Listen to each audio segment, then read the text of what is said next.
చాలా తొందరగా ఈజీగా మళ్ళీ నాటు అయిపోతాయండి. గోంగూర కట్ చేసుకుని పెట్టుకుంటే మనం విత్తనాలు వేసి అవి వెదిగి కోయడానికి చాలా టైం పడుతుంది. ఇలా గోంగూర బజార్లో దొరికింది తీసుకొచ్చి మనం ఆకంతా కట్ చేసి ఇలా పెడితే ఇలా వస్తాయండి.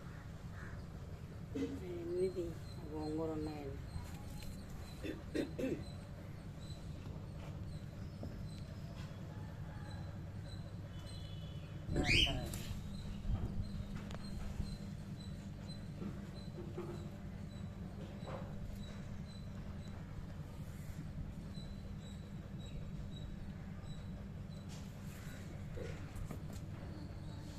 ఇప్పుడు కాడలండి, ఆకంతా తెంపేసిన తర్వాత ఈ కాడలు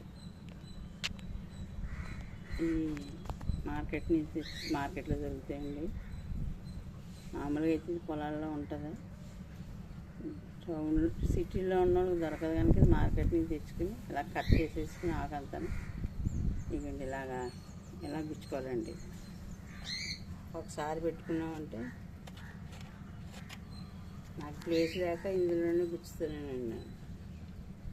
అలాగే ఈ కనుపు ఉంది కదండి, కనుపు మట్టిలోకి వెళ్ళాలి. వారం రోజులకే చిగురు పెట్టేసి చాలా ఈజీగా పెంచవచ్చండి. మాకు ఎవరు తెలియని వాళ్ళు కూడా ఈజీగా పెంచవచ్చు.